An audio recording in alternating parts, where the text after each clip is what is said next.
years. What the hell is wrong with you? What the hell is wrong with you? Hey, good evening, everybody. Welcome from the frigidly frozen tundra of North Dakota as we are going through the last bits of Super Wildcard Weekend in the NFL. All but one of the games have been played. Buffalo just finished taking care of the Pittsburgh Steelers here not too long ago. And, of course, later on in a little bit here, the Tampa Bay Buccaneers host the Philadelphia Eagles. Baker Mayfield active for the game. There was some question whether or not he was going to be able to play. I think he's got ribs or something like that. But so round one done. Of course, both NFC North teams won yesterday. Detroit taking care of the Rams in a very close game. And surprising to a lot of people, the Green Bay Packers went down to Dallas and completely curb stomped the Cowboys. Interesting situations, but we got more to go today on the I'm going to talk about the coaching carousel going on here a little bit and what that might mean for the Vikings. Good evening, Doc. Good evening, everybody in the chat so far. Of course, as we sit right now, we have coaching vacancies with the Washington Commanders, the New England Patriots, the Los Angeles Chargers, the Tennessee Titans, the Atlanta Falcons, the Las Vegas Raiders, the New England Patriots, of course, filling that right away with Gerard Mayo, who was a linebackers coach under Bill Belichick, and apparently had it written in his contract that he would be the successor to Bill Belichick whenever such time that he was no longer head coach of this team. So they moved quickly on that one. After last night, now there is very strong rumors that Mike McCarthy may be out on the outs in Dallas as well. Have not heard anything official, but there is it's been going around like wildfire today that they're going to dump McCarthy and go after Belichick the way it sounds. All rumor and speculation at this point in time. Brian Flores, to this point, has not gotten any interview requests that I have heard of. Hey, James, good evening. You know, that was kind of our thing. We were thinking back, you know, after that Raiders game that Flores was as good as gone. And, of course, you know, with the injuries and whatnot, that last 4-game stretch of the season, basically from that second half of the Cincinnati Bengals game on, the defense kind of lost their way a little bit. And I think the hype train on Flores as a head coach kind of cooled off a little bit. Good evening, Stephen. But, you know, I'm okay with that. We ridiculous that B-Flow has not gotten an interview. It is, Doc, but selfishly, I'm okay with it. And I think Flores, you know, was going to be kind of particular on, you know, if he did go for a head coaching job, he just wasn't going to take the first one that was offered to him. It had to be a right situation. You know, he does still have that lawsuit out against the NFL, which I think is kind of also a sticking point for some of the good old boy network about whether or not bringing him in. Yeah, not even a request. You would think that somebody would at least interview him, but maybe the way Kevin O'Connell talked at his press conference here last week, one of them, they think it's pretty safe. It's all but a done deal that Flores is sticking around. Maybe Flores's people have put out the thing that he's not interested in a head coaching position this time around. That's very possible. I've heard stranger things. But the way Flores has talked and the way O'Connell talked, they're talking like they're planning on him being here next year, and year two of that defense, getting some more of his guys in there, and we'll see what happens with that. But good evening, GMAC. But yeah, I think Flores stays right now. It would take right now the Patriots have a head coach, so that was the one where I thought that Flores probably had a really good shot at. Would have been there. Gerard Mayo really wasn't even a thought to a lot of people, and then all of a sudden he's introduced as the head coach. Good for him. He becomes the youngest head coach in the NFL currently, younger than both O'Connell and McVay. Looking over at the Washington Commanders, there had been some talk that Belichick may be a consideration there. I heard that they also had requested to interview both of Detroit's coordinators, Ben Johnson, the offensive coordinator, and can't think of his the defensive coordinator's name right now. Former player. Anybody in the chat remembers it, let me know. But Ben Johnson is going to be a hot commodity, obviously, this year, and I think he's going to get his chance at one of these. The Carolina Panthers, I know they tried to hire him last year, and he turned them down at that point in time. That Carolina Panthers job, I don't know that they're going to have a very good crop of people that are going to want to go there with all the what has gone on there in the Glenn. Thank you, GMAC. Yes. Good evening, Dan.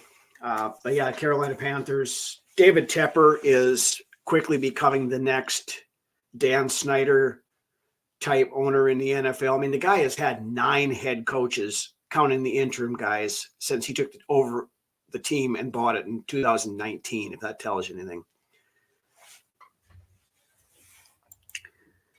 Kind of the curse of having a good season. Your staff's going to get poached. Yeah. And I mean, honestly, I think Ben Johnson deserves as much credit for what the Detroit Lions are doing as Dan Campbell does.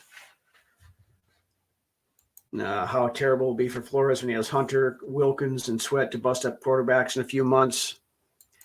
That's assuming that they don't take a quarterback in round 1 there, Jer. But, that's the biggest thing, that looking at some of these, Bill could go and take both head coach and GM. He's going to want that stuff. Bill Belichick, in my mind, great coach, Hall of Fame coach, but he is a very poor talent evaluator and general manager. Just look at what the Patriots have been the last few years. There was a statistic somebody posted the other day. Bill Belichick drafted more players that became head coaches than he did wide receivers that reached 1,000 yards in a season. He drafted Kevin O'Connell. There's 2 other ones. Cliff Kingsbury, and there's a third one. Gerard Mayo he drafted as well. Wonder if John Gruden will get another shot. I think it's too early for Gruden to get a shot again. I've heard some possible rumblings, but of course, the big ones. The Chargers interviewed Jim Harbaugh today. That's been the hot rumor that Harbaugh's going there. Be a good fit for him. I mean, they're well set. They've got Justin Herbert already. They've got talent. They probably need another wide receiver. But, Harbaugh could go in there and win right away. Good evening, Ant. The reason why the Chargers haven't been very good the last few years is because the head coaching has been god awful in their decision making. So, that's a ready-made situation for Harbaugh right there. Tennessee Titans, of course. Mike Vrabel kind of surprisingly, kind of not, got released. He's another hot name for the coaching candidates. I have heard Washington Commanders as a potential fit for him. Atlanta Falcons, I've been hearing Bill Belichick that way. That would make things interesting if he goes down there. Also heard this Kirby Smart interview down there as well. Of course, he's a Georgia guy, and Atlanta being down there, all that stuff. Good evening, Dave. Don't get this Harbaugh talk he hasn't made at Michigan. Yeah, there's that, but there's also this cloud of all the Connor Stallions sign stealing crap that's been over there. He got suspended twice this year for stuff like that. Harbaugh wants to win a Super Bowl. He didn't get that done last time. And, the NIL stuff and everything else. Harbaugh won his national championship at Michigan, so he accomplished that, checked that off his bucket list. It's perfect time for him to jump back into the NFL, and by all accounts, he wants to go back. So I guess if I was a betting man, which I'm not because I'm horrible at gambling, but I would say Harbaugh's probably going to be one of the next announced head coaches. I think he's going to the Chargers. I really do.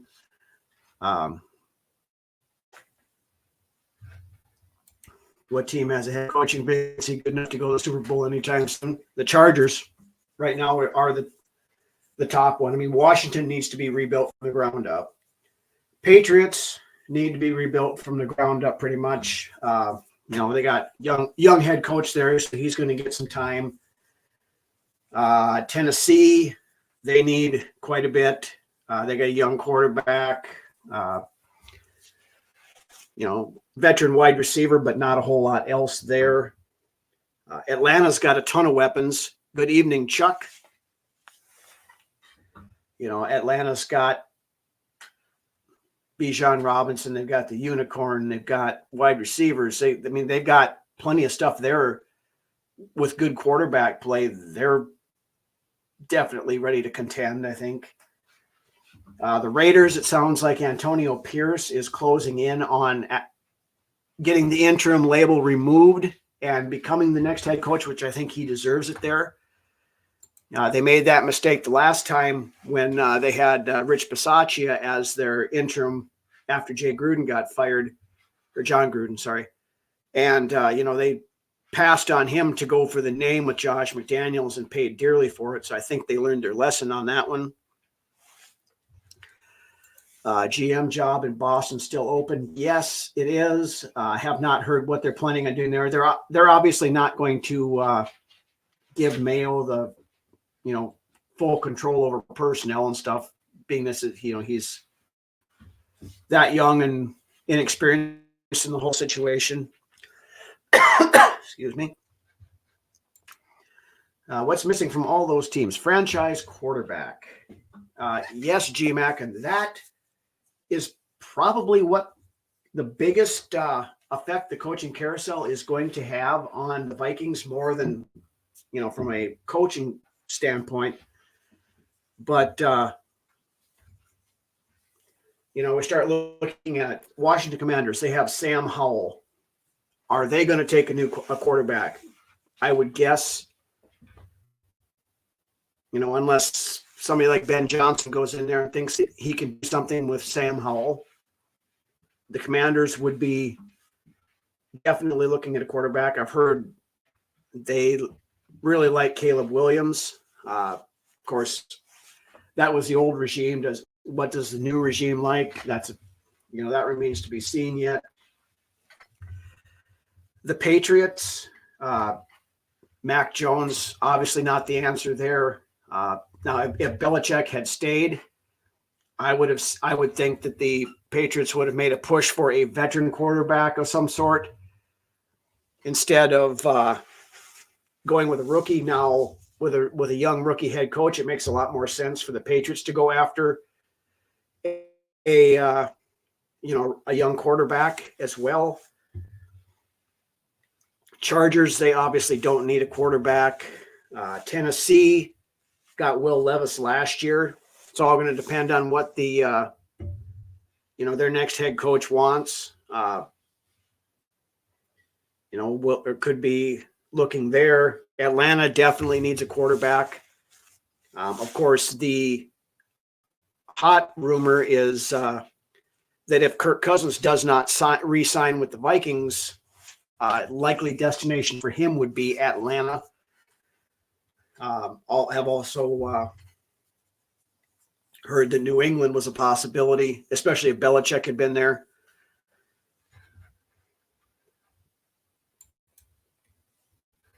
Rick would be a bad GM for a team like the Chargers. Rick would be a bad GM for any team. He was a bad GM with the Dolphins. He was a bad GM here. I mean, Rick had his moments. He had, he made some good picks, but he made some god awful, horrible picks. And yeah, if you've got an established quarterback, I suppose you could consider Spielman as being a likely candidate. But if your team is ever going to need another quarterback, you do not want Rick Spielman in as your general manager. Just the way it is. The Raiders, they've got Aiden O'Connell as their quarterback. They're probably going to be looking at a guy. The Broncos, likely moving on from Russell Wilson, which does open Russell Wilson up to potentially one of these other places that are in need of a quarterback, especially if, say Belichick goes to the Commanders or something like that. Belichick at 72 years old is not going to want to start over with another rookie quarterback. He's going to want to find an established guy. That's why if, McCarthy gets fired in Dallas, it's a perfect fit for Belichick down there. Stick Bo Nix on the Raiders. That actually does make some sense, and it wouldn't surprise me all that much. No Russ here. I agree with that 1,000%. Dan Hand. I do not want Russell Wilson anywhere near this team. I'm going to go back here a second. Kirby Joseph. I'm going to hit that one last night. Of course, Kirby Joseph, the guy who tore TJ Hawkinson's ACL and MCL, struck again last night. Did the same thing to Tyler Higbee, and he ended up with a torn ACL. Now, when this originally happened, I kind of defended Joseph a little bit as it just being, one of those things. One hit like that I can excuse, but he's taken out two guys now within a month. Same way, same injury. That's not accidental. Again, that's deliberate. And yes, the league needs to step in, and at the very least, he needs to be told that's not going to fly anymore. I think the safety committee is going to be taking a look at how they can tackle, which, it's making it harder and harder for defenders to make a tackle, and I understand that. But you can't be taking a dive at a guy's knees like that. It's been proven just by Joseph alone. He's taking out two guys who probably won't be ready to start the 2024 season.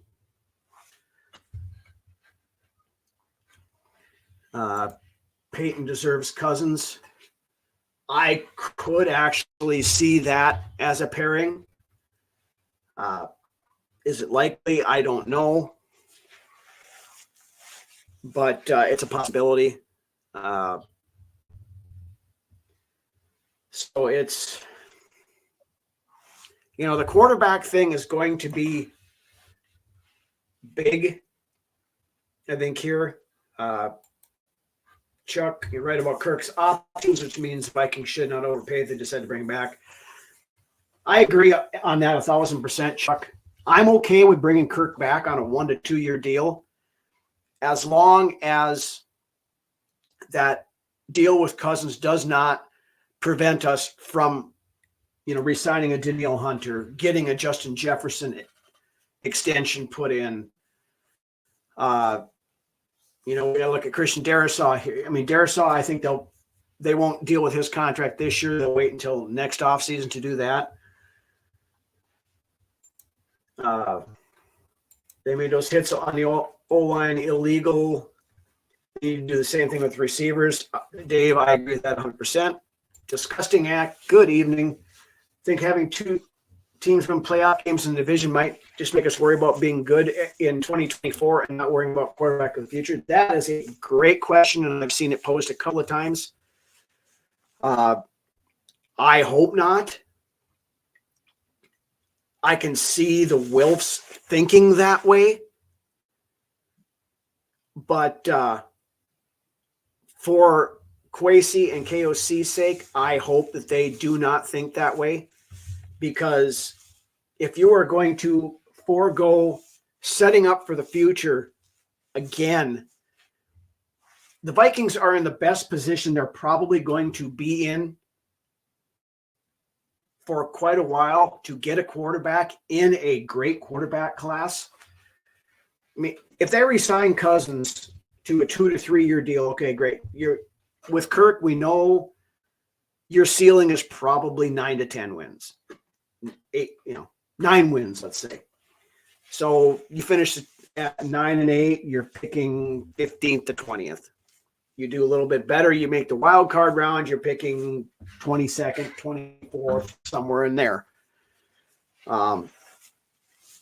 So if you ignore getting your quarterback of the future this year, yes, there's going to be a lot of jockeying to try to get some of these guys because it's real top heavy. You got your Caleb Williamses, your Jaden Daniels, your Drake Mays. All three of those guys are going top 10 without question. But, and I don't want the Vikings to just, okay, we're just going to grab us pick an edge rusher or the sweat kid or somebody like that, which all are positions of need, absolutely.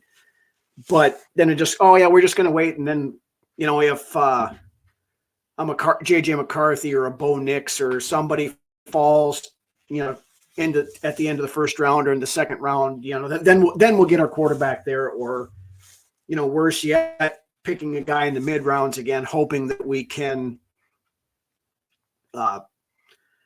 develop somebody. I don't want them to do that. The Vikings have never been aggressive in going to get their guy at the quarterback spot. They're going to have to make a trade up. If they want one of those top 3 quarterbacks, they're going to have to trade up. The Bears, nobody knows what they're going to do yet. One time you hear them that they're, going to stick with Justin Fields and try to build around him, which honestly I think would be the right move. You get a Marvin Harrison Jr. or somebody like that and pair with Fields and then roll back with the 9th pick and get an offensive tackle. You're going to set that offense up in Chicago much better than you would if you stick with the status quo, start over again at quarterback with Caleb Williams most likely. I have serious concerns about Caleb Williams myself, but that is going to remain to be seen when the stuff goes on here with the draft process and everything as well. Washington, Sam Howell has potential. We're developing a head coach right now too. Why not with a quarterback?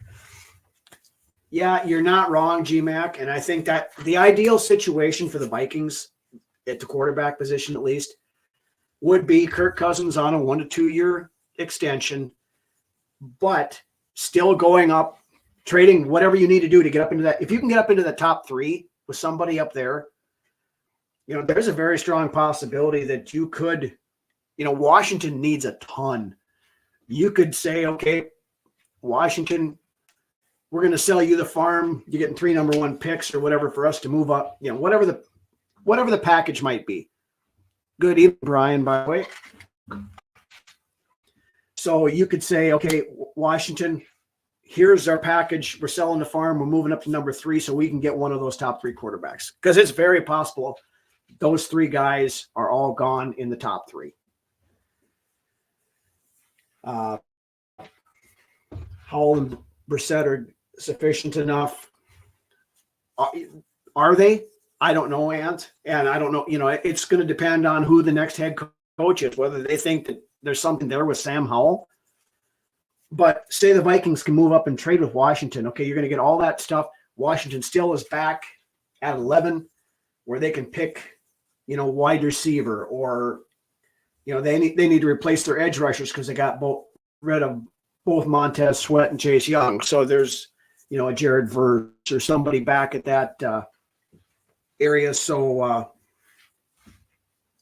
it's there's potential. And, when the news came out it was earlier this week, I believe it was, that the Vikings had tried to move up last year to get Richardson out of Florida State there.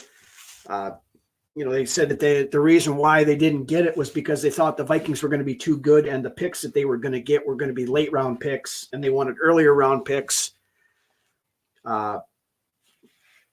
Rumored, and I believe it likely was the Arizona Cardinals that we were trying to deal with at that point in time. GMAC, personally, just want Kirk gone no matter what. Enough already. I understand that sentiment, and all things being said,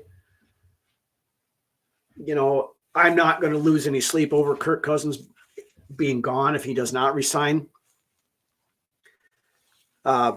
Yeah, Chuck, this is exactly what I was just going to get at here. Jealous the way that team from Wisconsin develops their quarterbacks. Hate to say it. Yeah, look at Jordan Love. I mean, he at the beginning of the year, they were worried that he wasn't going to, he may not be their guy. And you watched that game last night, and Jordan Love is a good quarterback. I mean, I liked Jordan Love when he was coming out of Utah State back in the draft. I hope that he would fail now that he's with Green Bay, but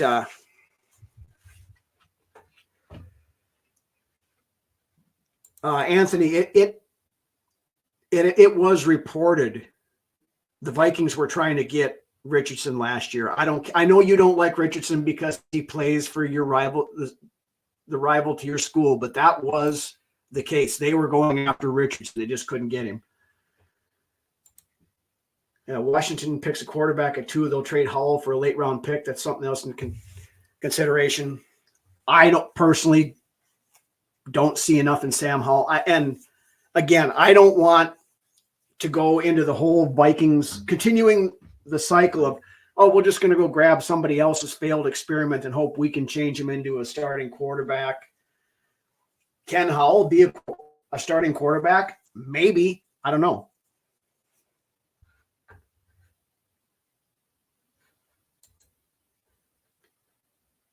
Yeah, I misspoke. Okay.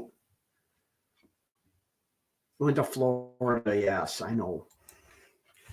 Washington really needs to trade back. They need a bunch of help.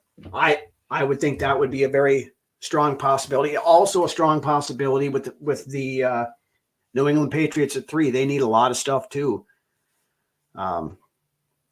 It's possible. I don't know what Mayo's philosophy is. I don't know who's going to have for an offensive coordinator. Are they going to go to more of a open it up and throw the ball all over the field kind of thing, or are they going to stick with kind of the same Bill Belichickian philosophy type stuff? If they do that, then trading back for the Patriots makes a lot of sense too, because you can trade back, get load up on additional resources, a Romaduzzi or Malik Neighbors or somebody like that as a wide receiver. And still, top of the second round, they could be getting a Michael Penix or a Bo Nix or somebody like that as well. So there's going to be potential to move up. And I know I saw this, I forget who it was, the other day on one of the Vikings podcasts, talking about the fact that if Kwesi can swing a deal to get up into the top 3 prior to the draft, that's probably what they're going to try to do. Because that at least guarantees you get one of those 3 guys. So that's going to be something to definitely keep an eye on. Yeah, clearly he's not attractional. I know. I misspoke. The cold is freezing my brain. It's not bad trading down a few spots and getting Penix if he's medically cleared. The thing with Penix, he's going to have to be medically cleared first. And, it all depends on what the pre-draft process is. I think the national championship game kind of hurt his stock a little bit. Should it have hurt his stock? Probably not. But, it came up against Michigan's defense is an NFL caliber defense, and Penix struggled against them. And it's Penix probably is going to be 11's probably a little early for Penix. They were pushing him up the board after they beat Texas, but he's always been kind of into that late first round, early second round type area. And I think that's probably where he should go. Mox will have Penix between pick 6 and 76. Yeah. Penix is not a top 10 pick. He should not be a top 10 pick. I've seen some mocks where he is. I've seen the Atlanta Falcons taking him, for instance, on a couple of drafts. I could see him going to somebody like Denver, at 12 or Vegas at 13. I don't know that he gets out of the top 20 with all the teams that need quarterbacks. But we're still very early in the process. The season's not even over yet. We got free agency and everything else. Granted, there's not much for free agent quarterbacks out there. Kirk Cousins being the main guy. So, there's going to be demand for Cousins. It's going to depend on, does he want to give the discount, stay here, keep his family here for another couple of years, or, chase another bag and go someplace else. But we're going to know that in the next month and a half, because we'll have to have that figured out prior to free agency starting. If they're going to re-sign Kirk, I think it gets done before. They won't let him get to free agency if their plan is to bring him back. So, if second week of March rolls around and Kirk Cousins does not have a new contract, that's going to tell you something right there. And he's probably gone at that point, I think. Seeing one with May dropping to 11. Cool, but doubtful. Yeah. I actually been playing around with the mock draft simulator already, and I've had Drake May fall to me a couple of times at 11. He's not. There's no way in hell Drake May's falling to 11. Drake May's not getting out of the top 5. I would bet vital parts of my anatomy that Drake May is picked in the top 5, unless, like you just said, something comes out about him between now and the draft that he borrowed Laramie Tunsil's weed mask or something like that, or was on Epstein's client list or some damn thing. It's can't wait that long because the way his contract is set up. That's why, with Kirk, his contract will void at the start of the league year, which is the second week of March. So there's going to have to be a decision made on him before that. So, I don't think anything gets done before the Super Bowl. But I know Quasey has said that he's had some dialogue with Justin Jefferson's representation, so maybe something gets done there. If we pick a quarterback at 11, we're overdrafting one big time. I agree with that one, G-Mac, because I don't think there's any way one of the top three falls to 11. If they fall, then, yeah, I mean, that would be ideal, but it's not going to happen. You know, I can see one of those three maybe fall into 7 or 8, but not beyond that, I don't think. Daniels reminds me of RG3 before Shanahan ran his career into the dirt. I like Jaden Daniels a lot. I really do. He's got, that dual threat stuff. If Kevin O'Connell makes the offense work with somebody like that, I think we saw what could happen, in those 2 games with Josh Dobbs running around doing some of that stuff. I believe it opens up a whole new element to this offense that we don't have with a Kirk Cousins or a Nick Mullins or somebody like that. Your pure pocket passer that just sits back there. Now, that being said, Drake May also is very mobile and can move around and kind of do stuff. So May is a very good fit for this offense as it sits, I believe. Caleb Williams, he likes to go off schedule a little bit more, I think, than, if you make him play within structure, he struggles a little bit. So I don't know how well he fits the situation. I'm not going to post that one, Disgusting Act, but yes, you're right. Do we roll with Oliver and Munt or Muse at tight end next year, or do we draft a tight end? If we're going to take a tight end, it's not going to be early. Because Hawkinson will play in 2024. He may miss like the first month of the season or something like that. He may be ready by opening day. It's hard to tell depending upon how quickly he heals up. But I think Johnny Oliver and Johnny Munt, Oliver, and Muse. I think probably are going to be your top 3 guys when we start the season. And you're probably going to get a rookie and at some point late round draft pick, undrafted free agent guy, something like that.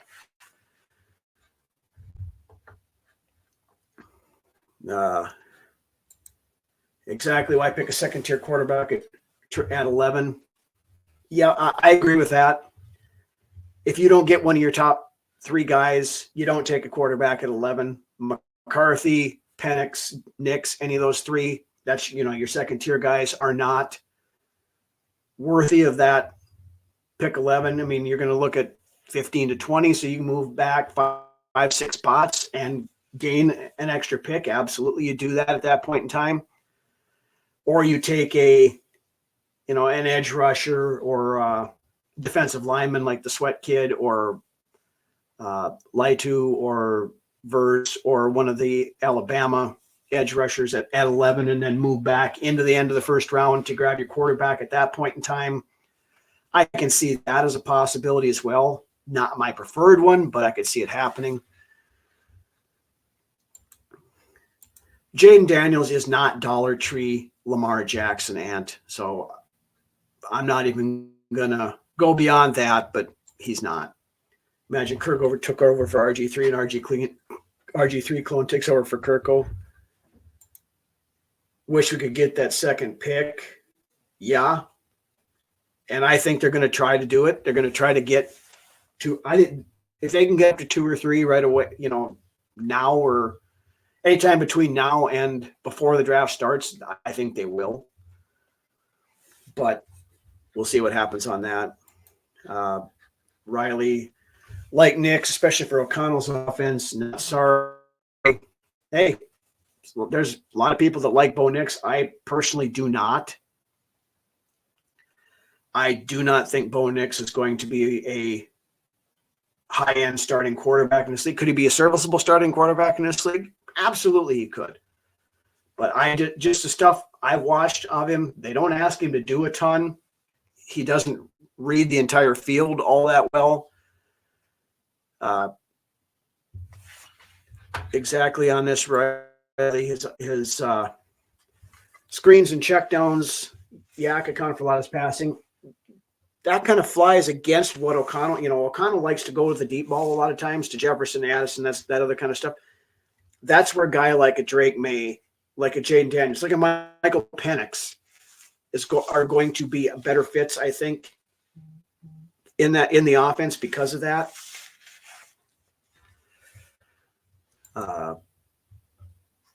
Quarterback 4 wouldn't pick him at 11. Let's recoup our third, move back a few spots. That I can agree with.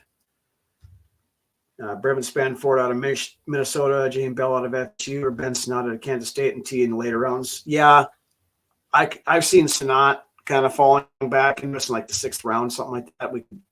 That's a possibility. Nix was terrible at his previous school. Did he improve, or did the Oregon system improve him? That's $1 million question, Jer. I've looked at some of his old tape and looked at some of the new tape, and I mean, we know Oregon's system is tailor-made for quarterbacks to get big numbers. Doesn't matter, it's been that way for a long time. So Nix reminds me of Purdy with more athletic upside. Maybe. Realistically, the NFC North should be the best division in football next year. Where do you think we will end up? It's all going to depend on the quarterback situation and what we can do to rebuild the defense more. We need to have another edge rusher, as we proved once Wanham went down and we had nobody else to rush off the other side. They started doubling Daniil Hunter, and he lost a lot of his effectiveness. Cornerbacks, we're going to have to find another good cornerback, taller guy. We got a lot of shorter guys that are having problems with the man-to-man coverage and stuff, and those jump balls. Going to have, go find a 6'2", 6'3" cornerback if we can find one. Helps so much that we have 3 elite weapons. It absolutely does. And if we end up going with a rookie quarterback to start the season, that's going to make stuff a hell of a lot better on him. Now, of course, running game leaves a little bit to be desired there. Ty Chandler, I think, has proven himself as an effective runner, but we still need an improvement there. Half field read situation. That's absolutely what I've been seeing a lot of out of Nixon in the tape I've been watching on him. It's a first read, maybe a second read, and then it's a check, one read check, and then you're doing the drop-offs, you're doing the screens, you're doing that other stuff. Penix throws a beautiful deep ball. He's got a cannon for an arm. The biggest concern I have with Michael Penix is that ACL, he had the same one replaced twice. He had a shoulder issue. So the medical red flags are there, and it's concerning. Now, if he gets a clean bill of health from the NFL doctors and they say he's good to go, then I'm okay with Michael Penix. It's always going to be a concern in the back of my mind. I mean, we saw what happened this year when your starting quarterback goes down. If you have Michael Penix, you better have a decent backup quarterback, as a contingency plan. And the other thing with Penix, doing it that way, Penix is a left-handed quarterback, so when you bring in your backup and go to a right-hand guy, it switches stuff around and makes things more difficult.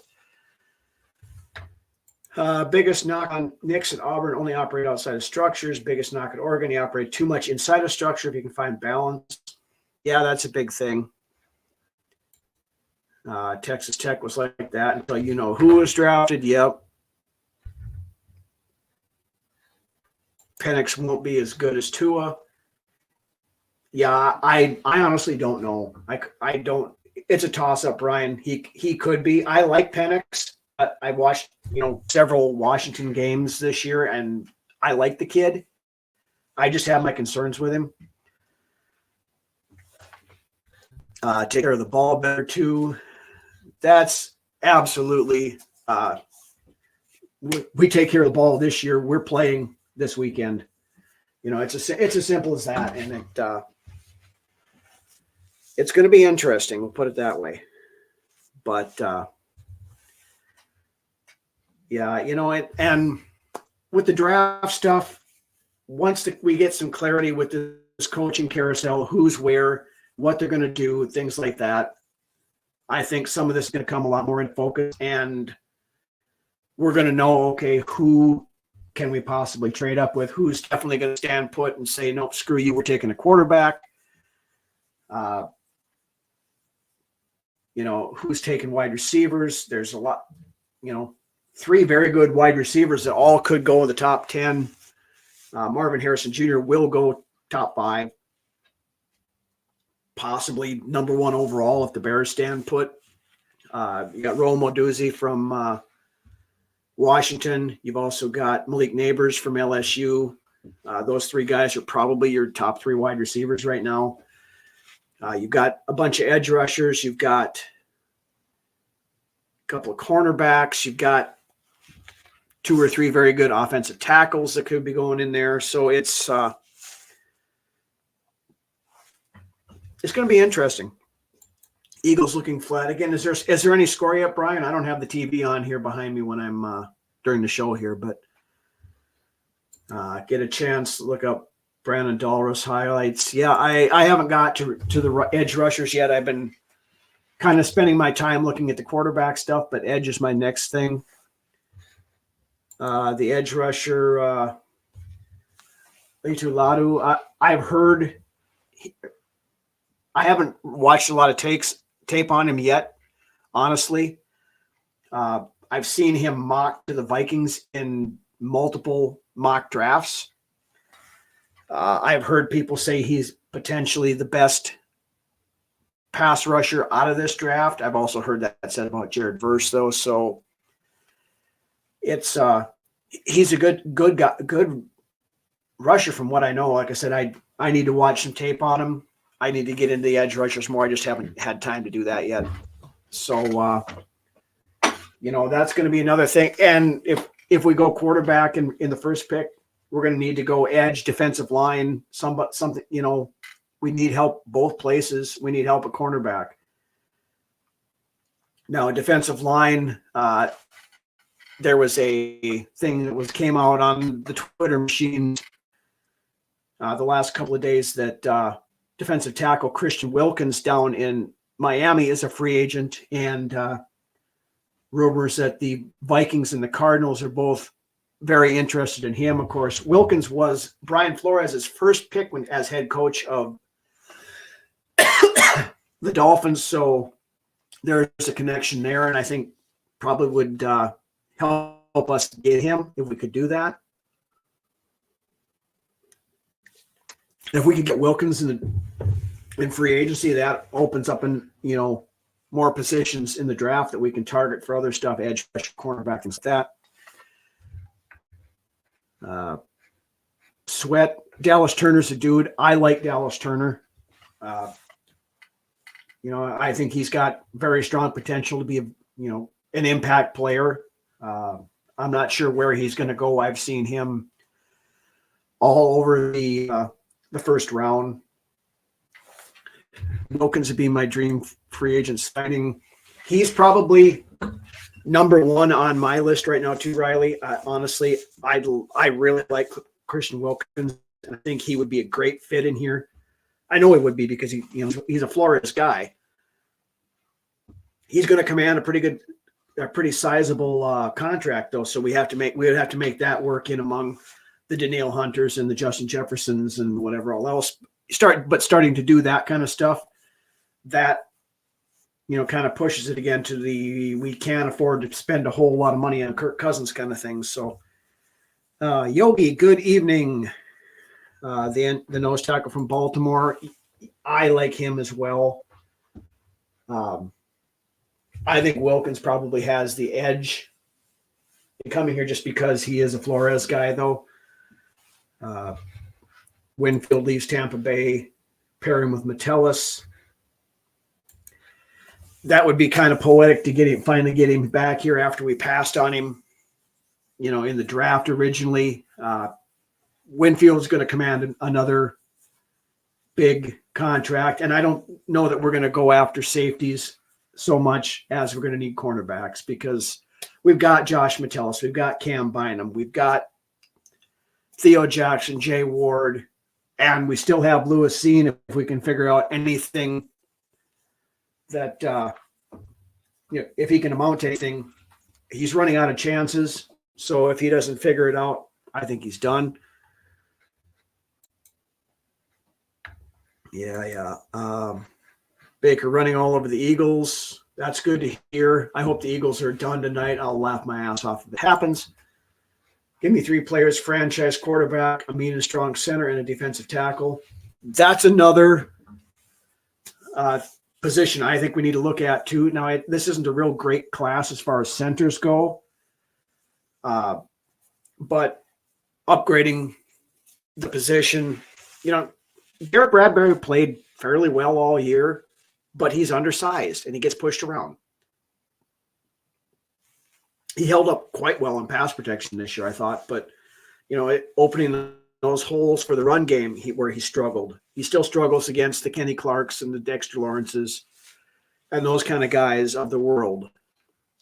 So his contract is fairly easy to get out from under, but I guess we'll see from that. But Van Ginkel and Jonathan Greenard are also free agents to look at. I got to sit down and go through the free agent list just to see, who's out there and who's likely not going to, who's not going to get re-signed by their teams, who's going to be available, and kind of prioritize. And we'll talk about that, in upcoming shows as well here. Wilkins, funny dude. I like having somebody like that until your Jared Allen types, your John Randalls, the funny trash talking guys that kind of just, they have a lot of fun playing out there, and you can tell that. I love those kind of guys. After that playoff game, might not want to be anywhere cold. We play inside. We have a nice climate-controlled stadium, so he's not going to have to worry about playing too many outside games at that point in time. But anyway, we are going on almost an hour here, and there is a football game going on that I'm sure everybody wants to go watch a little bit of. So last call for anything in the comment section. Hit real quick before we leave. Other than that, want to give a big shout out to all you guys that have joined me again tonight, talking back and forth with you guys. I love this live stuff, talking, the interaction with you guys. It's the most fun I have all week, honestly. If you haven't done so, hit that like button on your way out. Helps us out a ton. Helps us with the metrics, helps us make things bigger and better. As far as programming for the week, okay, we got one question here from Jerry. We'll hit that quick. What quarterback do you want as a bridge, assuming Kirk goes away? If Kirk's not here, I'm going after Gardner Minshew. I mean, Minshew damn near took the Colts were right there for playoffs. I've always loved Gardner Minshew. He's not spectacular any means, but there again, he's another guy that players love playing with him. He's a funny dude. He's got that just got that swagger about him that I like. So that would be my pick if we need a bridge quarterback. But anyway, the rest of this week, still not sure if we're going to have a Brunswick's Best this week or not. Lance is dealing with some family stuff, so we'll see about that. Stay tuned. But Friday night, we will go live again for the main Vikings Uncensored Studio show Friday at 6 p.m. So make sure you stay tuned for that. Again, big thank you to everybody in the chat. Thank you to everybody who watches every week. Shout out to the Filipino fan club. Noi, Jen, Bibi, Wilma, all you guys over there watching halfway around the world. Again, I appreciate it so very much. And with that, you guys have a great rest of your Monday night. Have a great week. Stay tuned. Potential Brunswick's Best on Wednesday. Not sure yet. But there will be live studio show Friday night. So we will see you then. Skol Vikes, and have a great week, guys.